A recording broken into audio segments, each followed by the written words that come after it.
ঘুনঘুনানি ও আবার কি বলে ধুনধুনানি। আমি শর্টসে তোমাদের সঙ্গে আগেই হয়তো শেয়ার করে দেবো। Good morning everyone, welcome back to this channel. কেমন আছো তোমরা সবাই? আশা করি তোমরা সবাই ভালো আছো। আজকের আর একটা নতুন ব্লগে তোমাদের সবাইকে ওয়েলকাম জানিয়ে আজকের দিনটা শুরু করে দিলাম। সকাল সকাল ঘুম থেকে উঠেই সোজা রান্নাঘরে যেমনটা প্রত্যেক দিন আসি, আজকেও চলে এসেছি, তার ব্যতিক্রম কিছুই হয়নি। এসেই রান্নাঘর পরিষ্কার করতে লেগে পড়েছি।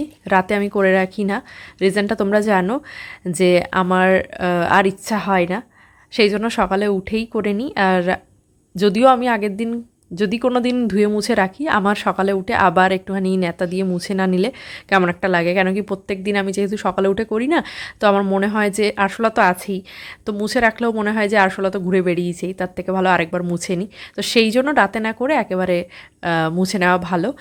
আর ওই মুছি না বলেই বেশি আরশোলাটা হয়, যদিও তবুও রাতে আমার ইচ্ছা করে না, সেই জন্যই সকালে উঠে সব কিছু করা। আর সকালে উঠে আজকে এক বেসিন থালা বাসন ছিল, কেন কি যে কাজ করে সে আসেনি, ও আসে 5টায়। 5টা থেকে ঠিক 6টা অবধি এমন মুষলধারে বৃষ্টি হয়েছে যে সে কাজে আসতে পারেনি। আর 6টার সময় এসে, এখন গরম তো, ওই রোদ হয়ে গেলে আর কাজ করতে পারে না, সেই জন্য আর আসেনি কাজে। আজকে আমাকেই সব কিছু করতে হয়েছে। আর বাসনপত্র আমি আগে সব মেজে নিইনি, কিছুটা মেজে গ্যাস ঠ্যাসে চাপিয়ে দিয়েছি। ওইদিকে রান্না হতে থাকবে, মানে জল ফোটানো, চা হবলা, দুধ ফোটানো, এগুলো হচ্ছে। আর এইদিকে আমার থালা বাসনগুলো মাজা হয়ে যাচ্ছে, কারণ এটার জন্য একটা টাইম লাগে, চা বানাতে একটা টাইম লাগে, দুধটাও জাল দিতে টাইম লাগে। আর আমাদের বার্নার না একটা একটু খারাপ হয়ে গেছে, যার জন্য মানে যেটা দিয়ে বেশি আগুন বেরোতো সেইটা দিয়ে একদমই মানে কম, মানে ওটাতে মানে হয় যে এই দুধ টুধ বসালে আধ ঘন্টা তো লাগেই একটুখানি দুধ জাল দিতে, মানে ওটাতে কিছুই হয় না, জাস্ট নর্মাল আগুন বেরোয়, মানে নর্মাল কি একদমই কম আগুন বেরোয়। তো ওইটাতে দুধ বসিয়েছিলাম, এখনও মানে ফোটেইনি। তো এইদিকে আমার জল গরম টরম হয়ে গেছে সব, এদিকে দুধটাও একটুখানি উতলে মানে ফুটে উঠেছে। তো ওইটা বেশিটা জায়গা পায় না ফোটার জন্য, সেই জন্য ওই খুন্তি ফুন্তি দিয়ে রাখতে হয়, নাহলে যখন তখন পড়ে যাবে। এইদিকে আমার চাও বসানো হয়ে গেছে, আদা টাদা দিয়ে দিয়েছি। আর এদিকে আমার জন্য গরম জলও করে নিয়েছি, তো এখন আমি গরম জল খেয়ে নেবো। আজকে কিচ্ছু ভিজিয়েও রাখিনি, আর খেতেও ইচ্ছা করছে না, সেজন্য প্লেন জল খাবো। আর আজকে সবার সঙ্গে একটু চা খাবো। শরীর খারাপের থেকে ওঠার পর থেকে না ছেলেকে একদমই নর্মাল দিচ্ছি, সকালে তরকারি দিচ্ছি, আর দুপুরে খুব মানে বেশি হলে ডাল ডাল এইসবই দিচ্ছি। আর এইদিকে দেখো, আমি ঘরে এসে দেখি ছেলে উঠে গেছে, ওর বাবা ওকে কার্টুন চালিয়ে দিয়েছে এইদিকে, আর ওইদিকে ও চলে গেছে, ও ঠামির কাছে রয়েছে। এদিকে ওর বাবা কাগজপত্র নিয়ে কী সব করছে, ওখানেই চাটা নিয়ে আসলাম, দুইজনে বসে ওখানেই খেয়ে নিলাম, কোনো কথাবার্তা হয়নি, জাস্ট ও কী করছে ওইটাই দেখছিলাম। চাটা খেয়ে চলে গেছি আবার সোজা রান্নাঘরে। আমাদের দুজনের না এখন খুব কমই সময় কাটানো হয় একসঙ্গে, কেন কি ওই যে ছেলেকে রাখি, ছেলে এত বিরক্ত করে না, আর ওর সারাদিন বসা কাজ, যেহেতু বাড়ি এসে কষ্ট হয়ে যায় বলে ও পাশের ঘরে গিয়ে শুয়ে থাকে। এইবার সেই রাতের বেলা আসবে, তখন আমি শুয়ে পড়ি, মানে ওই 3:30 দিন বলতে ওই সকালে চা খাওয়ার সময়, তাও ওর এটা ওটা কাজ থাকেই, এবার সের মধ্যে দেখা হয় না। এইদিকে এসে দেখছি ও মশারি ধরা রয়েছে বলে বাইরে এইদিকে একটুখানি জায়গা আছে, ওইটুকু জায়গায় শুয়ে কার্টুন দেখছে। যেই দেখেছে মশারি সরিয়ে দিয়েছি, অমনি মাঝখানে চলে গেছে। ও আবার মশারি ধরে না, একদিন ভয় দিয়েছি কি টিকটিকি পটি করে, টিকটিকি ঘুরে বেড়ায়, সেই ভয়তে আর মশারিতে হাত দেয় না। তো একদিকে ভালো, আবার একদিকে খারাপ, মাঝে মাঝে কী হয় দরকার থাকা সত্ত্বেও মশারিতে হাত দেবে না। এদিকে তোমাদের দাদাভাইয়ের ওই একটা ছবি লাগবে ওরই, তো সেইটাই বের করে কেটে টেটে দিয়ে আসবো, তারপরে নিজের জন্য কিছু আর ছেলের জন্য কিছু রান্না করব। এখন রাতে আমার পুরো কার্বস বন্ধ, মানে সন্ধ্যের পরে আর আমি ভাত রুটি কিচ্ছু খেতে পারবো না, শুধু প্রোটিন খেতে পারবো। ওই প্রোটিনের মধ্যে আমাদের ওরকম নেই রোজ চিকেন স্টু এই সেই মানে খেতে পারবো, সেরকম না। তো ওই ডালের উপরেই বেঁচে থাকতে হবে এখন, ডাল জিন্দাবাদ। তো ডাল বেশি করে বসিয়ে দেব, আর যদি পনির আনে বাবা তাহলে পনির হবে, না হলে ওই ডাল। তো ডালটাই বেশি করে খাওয়াবে, আর সবজি টবজি যা থাকবে তাই খাবো, মানে সবজি আর ডাল এটাই খেতে বলেছে। আর বলেছে যে মাঝে মধ্যে চিকেন ফিকেন এনে ওইসব খেতে পারো, জানে সবার চিকেন খাওয়া সম্ভব নয়। আর যদি আমি বাড়িতে এখন বলি যে রোজ আমাকে চিকেন খেতে হবে, বাড়ি থেকে বার করে দেবে। আর তোমরা দেখতেই পেলে আমি সকালের জন্য কি রান্না করেছি। আমার আর ছেলের জন্য একই জিনিস বানিয়েছি, সুজির উপমা। তো ওইটাই আমরা দুজন খেয়ে নেবো। তো আমি তো খাবো এক্সারসাইজ করার পর, আর ছেলেকে এখন খাওয়াবো, তার আগে ঘরটা ঝাড় দিয়ে নেব। ঘরটা ঝাড়টা দেওয়া হয়ে গেলে একটা জিনিস মানে কমে যাবে, আবার এক্সারসাইজ করারও টাইম হয়ে যাচ্ছে, সেই জন্য ঝাড়টা দিয়ে তারপরে ওকে খাইয়ে ওকে টিভি দিয়ে বসিয়ে দেবো। আর পড়ানো এখনও হবে না, পড়ানো জানোই তো, আমি সেই স্নান করিয়ে না হলে তার আগে পড়িয়ে নিই। এবার খাওয়ার উপর নির্ভর করে, ও যদি তাড়াতাড়ি খেয়ে নেয় তাহলে স্নান করার আগে টাইম পাই, আর যদি মানে দেরি হয় তাহলে স্নান করিয়ে একটুখানি পড়াই, তারপরে ও ঘুমিয়ে পড়ে, মানে দুধটাকে ঘুমিয়ে পড়ে। এক একদিন এক্সারসাইজ করার পর এমন গা হাত পা ব্যথা হয় না, তার পরের দিনও যেন সেই হাত পা ব্যথা কমে না। তো আজকে সেই অবস্থা হয়েছে, আমি যেন মাজাই নিচু করতে পারছি না, হাত পা নাড়াতে পারছি না, এরকম ব্যথা হয়েছে। কালকে করেছি হেভি কার্ডিও, যার জন্য আজকে এই অবস্থা হয়েছে। আজকেও আবার এক্সারসাইজ আছে, যেটা একটু পরে করব। তার আগে জামা কাপড়গুলো ধুয়ে নিই, এখনও হাতে টাইম আছে। ছেলেকে খাওয়ানো হয়ে গেছে, বাইরে পড়ছে বৃষ্টি, যার জন্য বড় জিনিসগুলো ধোবো না, শুধু ছেলেরগুলোই ধোবো। আজ না বসারই সময় পাচ্ছি না, একটার পর একটা। এদিকে এক্সারসাইজ করতে চলে এসেছি। ছেলে এত বিরক্ত করছে আজকে সেইভাবে কিছুই করা না, জাস্ট ইয়োগা করেছি, সেজন্য হেভি কিছু নেই, অত অসুবিধা হচ্ছে না। মানে কালকে হেভি কার্ডিও করে আজকে ইয়োগাটা করে একটু শান্তি পেয়েছি। জামা কাপড় কেচেছি, সে বৃষ্টি, ওই ঘরে দড়ি ঠড়ি টাঙিয়ে আমরা সব নেড়েছি। এখন কি সুন্দর রোদ উঠেছে, তাই জামা কাপড়গুলো এখন বাইরে নাড়বো। চলো, এই ঘরে এই দেখো দড়ি টাঙিয়ে পুরো।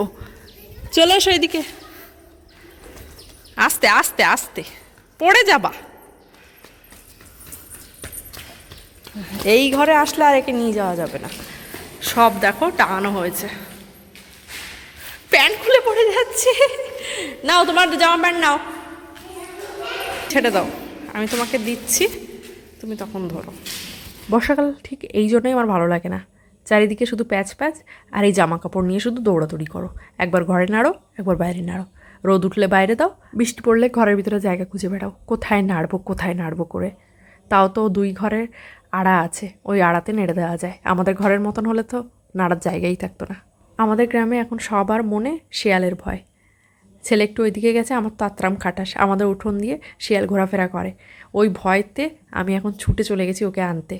ওকে এমনিই ছাড়া যায় না, যেই ছাড়িয়ে রাখবো না অমনি সোজা চলে যাবে রাস্তায়। এবার এখন তো লোকজনও খুব কম বেরোচ্ছে গরমের মধ্যে, সেই জন্য বেশি ভয় লাগে। তো ওকে এইদিকে নিয়ে এসেছি। শিয়ালের কেন ভয় আমি বলছি একটু পরে।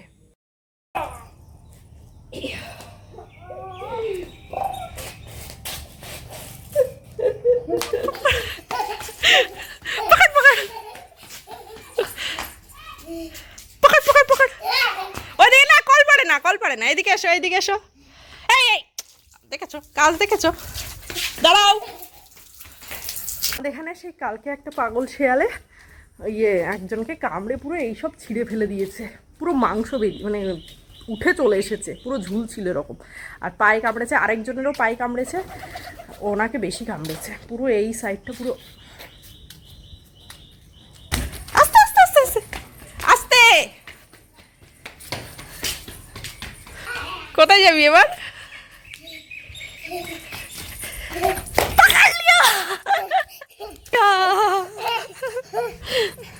কি করেছি আমি তোমাকে?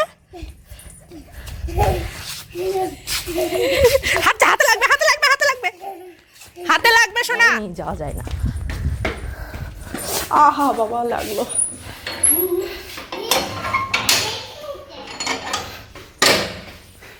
এখন বেজে গেছে ওই 1:45 ওরকম।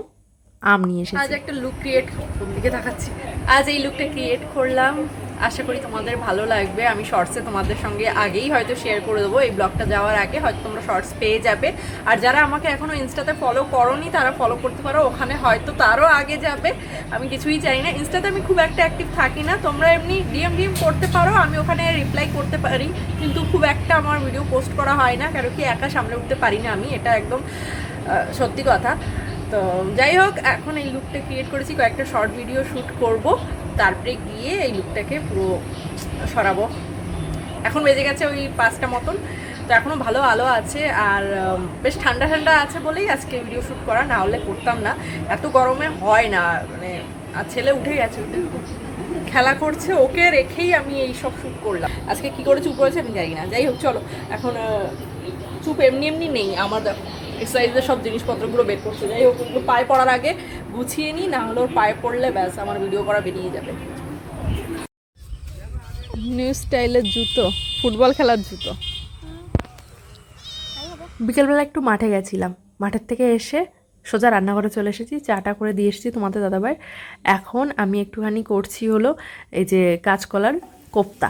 তো এইটা দিয়ে আজকে তরকারি করব, আমিও একটুখানি খেয়ে নেব। আজকে ভাবছি একটুখানি রুটি খাবো, কেন কি দুদিন তো বেশ ডায়েট টাইট করলাম, তো আজকে একটুখানি রুটি খাবো। কেন কি এত ভালো একটা জিনিস করছি, একটু রুটি না খেলে হয়। আর এদিকে বাবা কি সুন্দর আম এনেছে, সেইটাই কেটেছি। এত বাজে খেতে না, দেখতেই সুন্দর, খেতে একদমই ভালো না।